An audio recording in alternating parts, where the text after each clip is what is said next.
Xin chào các bạn, tên tôi là Bùn Chuối Kuntisak. Video này là tôi sẽ giải tiếng Việt cho các bạn đang học tiếng Việt, giải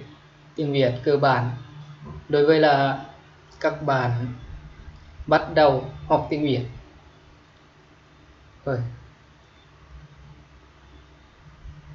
Chào สบายดีสำหรับวิดีโอนี้จะวิดีโอการสอนภาษาเวียดของข้าพเจ้าเนาะซึ่งเป็นการสอน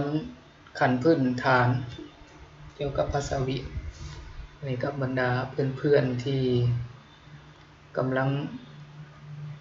เริ่มต้นเรียนภาษาเวียดเนาะสำหรับวิดีโอนี้จะนำพาบรรดาเพื่อนๆนักเรียนภาษาเวียดไปรู้จักเกี่ยวกับอักษรภาษาเวียดนามว่ามันมีจักตัวเนาะchữ cái tiếng Việt หรือว่าอักษรภาษาเวียดนั่นเอง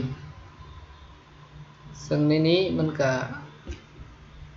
มีทั้งตัวพิมพ์น้อยตัวพิมพ์ใหญ่และก็แบบตัวเขียนรวมทั้งหมดแม่นมี29ตัวอักษรโอเคต่อไปเรามาเริ่มอ่านกันเนาะว่ามันอ่านแบบใดแต่ละตัวเนาะ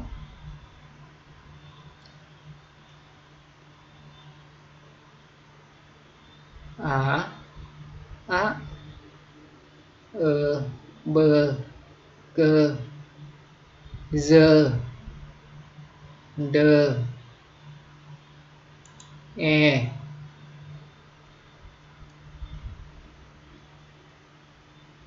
เอเกตัวนี้เฮอีเกเลเมเนอโอเอเปกวเรเซเตอูอืวเซอี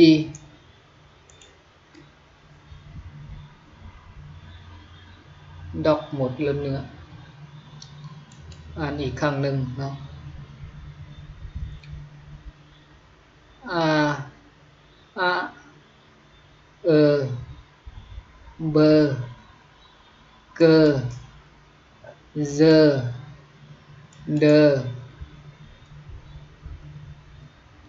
แอเอเกเฮอีเกเลเมเนโออเอเปกวเรเซเตอูอะ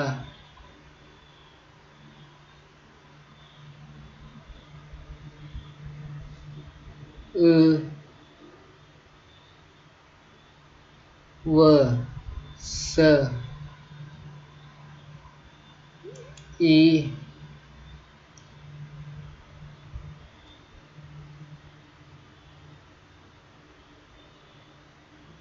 สำหรับคำอ่านเนาะเวลาเราอ่านเพื่อนๆสามารถจดเอาได้เนาะเราจะว่าเว็บซ่าๆไปเพื่อให้เพื่อนๆได้จดทันเนาะอะ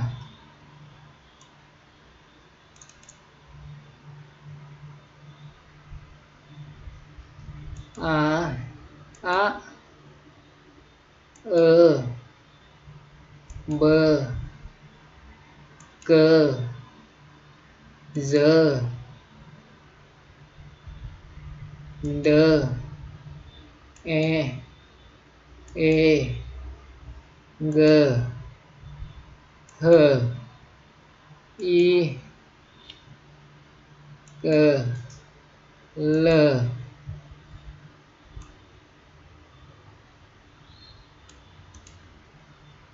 M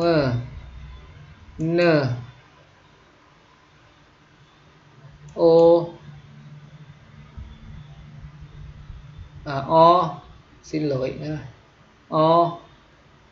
O Ơ Pơ Quơ R và G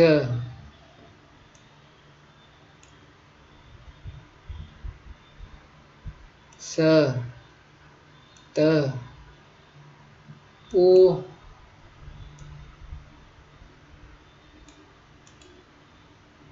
Ư V Sơ Y.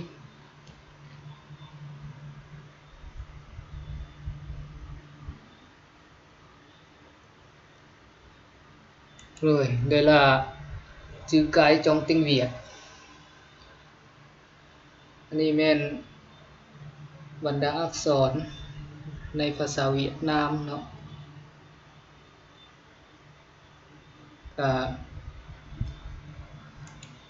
สำหรับวิดีโอนี้ก็ถือว่าขอจบลง